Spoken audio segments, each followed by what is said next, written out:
I thought my boyfriend of 3 years was my soulmate, but now I'm scared of him and his anger and how he treats our pets, and I'm planning on ghosting him completely.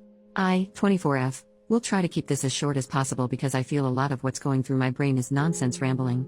But my boyfriend, 23M, and I met at work nearly 4 years ago. We hit it off right away and formed a really close friendship. We didn't get together until a year later after we went through our own respective breakups. I was so happy after we got together. I felt like I had met my soulmate. He was almost everything I wanted in a man. I started to rethink that in the last month or so.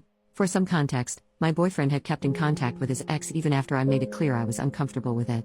After a while I stopped bringing it up because I knew what the answer would be. After a conversation with my sister, I brought it up one more time about 2 months ago. He told me that he had already blocked her. I had never felt more happy and felt a positive shift in our relationship. Too bad it was a lie. About a month or so ago I came home with this gut feeling that something was off with him. So for the first time in my life I looked through a partner's phone. The messages were innocent enough but spanned back far enough to tell me he lied about it ever blocking her. Not only did he lie about not being in contact, he'd blown off a date night with me to go hang out with her. When I confronted him he broke down and said that he had only gone to her because he was feeling upset about his family's situation. He claims the only reason he didn't come to me was because he thought I couldn't handle the stress given my mental illness. At the time I wanted to work it out and forgave him under the condition that he blocked her and came to me about his issues. He got better about telling me things, and as far as I knew he had her blocked. Well, the other night he said he was going out with some friends and would be home late. All of this was fine and normal until I noticed that he had turned off his location and was ignoring my calls. He says that he left his phone in his car and turned off his location by accident.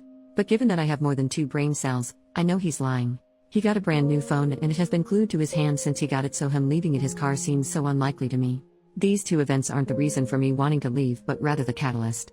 After both of these things happened, I started looking a little too closely and have noticed some concerning behaviors. The first being I don't think he actually likes me as a person. He talks about how much he loves me, but a lot of his compliments are rooted in my appearance. He says he thinks I'm smart, but whenever I say something that he doesn't really agree with, I'm stupid for thinking that. He's constantly telling me how much the gifts he gets me are despite me asking him not to, because it makes me feel bad for not being able to afford the same caliber of gift for him. Our sense of humor is rooted in being slightly mean to each other. With that sense of humor, we're bound to hit a small nerve every now and then. When I hit a nerve he tells me and I stop bringing it up, but when I let him know that he made fun of a big insecurity he continues to make the same jokes. To make matters worse, the jokes aren't even that funny. Those are small behaviors I feel can go overlooked, but the following are more serious and have been a big fight between my boyfriend and I. The first one being his anger. No matter the situation, if there is any kind of inconvenience he defaults to anger. Small disagreements escalate to full-blown fights because he gets angry and doesn't let me share my thoughts on the situation. And big fights turn scary. We have only ever gotten into 2 or 3 really big fights, but they have all left me feeling scared of him for a few hours following. Now onto the most serious in my opinion, his treatment of our animals. He came into the relationship with a dog and we just got a new puppy a few months ago. When the dogs chew on something or run up the street after a squirrel or whatever, he hits them. I'm not talking about a pop on the nose, I mean our puppy will scream his head off because my boyfriend is so incredibly mean to him. In an attempt to keep the violence to a minimum, I took over their punishments. It's worked for the most part, but there are moments where he gets to them first and I always feel so guilty. I also brought a cat into this relationship, and even though he hasn't laid a finger on the cat, he makes way too many jokes about hurting him. I know I want to leave, but I'm torn between talking to my boyfriend about it or just packing up and leaving one day while he's at work. Any advice? Super teeny tiny update that doesn't require a brand new post quite yet. I'm speaking with my supervisor tomorrow to see if I can get a realistic timeline of when I can leave. I know I can technically leave whenever, but I really love my job and want to make sure that the person taking over my position is completely set. After that has been settled, I just need to wait until move-out day. I also wanted to clear up some of the comments saying that I am controlling for having his location. We have had each other's location for almost as long as we have been living together. It's always been for safety purposes. I don't sit on my phone all night watching where his pin is moving across the map. When either of us go out, we send each other like some kind of text to let the other know that they're okay. I sent a few texts while I was stuck in traffic and just kind of complaining to him, and then a few hours later I sent him a text just checking in and looking for that like quick thumbs up to let me know that he was alive. I didn't get any response. I got worried because that is not a common behavior for him, so I looked at his location to make sure that he wasn't in a ditch somewhere. Keeping with the same theme of me being controlling. I didn't like that he was talking to his ex and had asked him to block her a few times. I would not give a damn if they were friends if either of them were being respectful to our relationship. Before I resorted to blocking, I had asked him to set up some ground rules and boundaries with her about what their friendship would look like given their past. He did not do this, and she was openly flirting with him and doing things to get him to notice her. She also likes to call back to back to back, like close to 15 calls within 2 minutes, when she knows we're together. So given that neither one of them respected our relationship when they started their friendship, I feel completely justified asking him to block her. If you think that makes me controlling or some heinous monster, I just don't care. Additional information from OP on how she reacts to her boyfriend's behaviors towards animals. OP, hi, love the enthusiasm, but as this is my reality, I'm not asking whether or not you like the choices I've made. I don't care if you like that I went through his phone. I did and found a truth he would have otherwise kept from me. As for staying with him when I knew what he did with that animals. 1. I wasn't really aware of it until we got the puppy. When we moved in together, his dog was fully trained and didn't really behave in a way that he thought was worthy of a beating. So my boyfriend really only started showing his true colors during the process of training our puppy.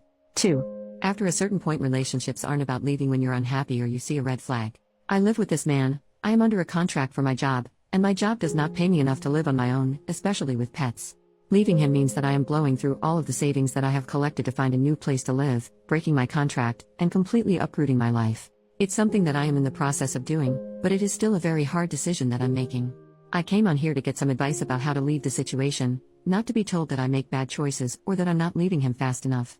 Update: it's been a few weeks since my initial post. This update is not very interesting, but a lot of people wanted to know. At the end of my last post, I had settled on leaving with my pets and was just waiting on move-out day. Move-out day came quicker than expected. Nothing escalated to a dangerous degree, but his behavior changed a lot. Suddenly he was being so incredibly sweet and was talking a lot about commitment. During our last conversation, he was ready to go down to the courthouse and get married right that second. I'm not sure if this is what love bombing is or if it was just him being desperate because he sensed I was pulling away. After that conversation, I knew if I stayed, nothing good would come out of it. So, I called my family to come help me move out after he left for work. I was able to get out safely with my cat and puppy. I wound up sending a message kind of explaining why I left and asking him to never contact me again before blocking him on everything. So far, he's only tried to call me from a different number once. If he continues to reach out, I plan to talk to local law enforcement to see if a restraining order is possible. I'm not a fan of how everything ended, but I am glad to be out of that situation and somewhere safe where I can learn who I am outside of him. Relevant comment: OP should get a restraining order against her ex so he can't come near her. OP, in my state you can't get a restraining order unless there is a proven history of violence or stalking. So a restraining order won't be likely unless he finds me. Yes, we live together and I feel like it would be different if I was still in the area where we lived. However, I wound up moving to the other side of our state. So in order for him to come find me in person, he would have to drive hours. Regardless of him claiming forgotten items or whatever, the distance he would have to drive would be considered stalking in my state, which would definitely make getting a restraining order just a teeny tiny bit easier. I'm not under any impression that it's super duper easy to get a restraining order, but if he were to try and come in person, that would at least be worthy of a temporary protection order in my state. Which that would only protect me for about 6 months to a year, but definitely better than nothing if it comes to it. Commenter number 2, were you able to take the puppy given to your ex? OP, I took the puppy and the cat. I couldn't take his dog because of legal stuff, but I did leave a message with animal welfare. However, I'm not sure if he got a call or a visit or whatever. I wish I knew more.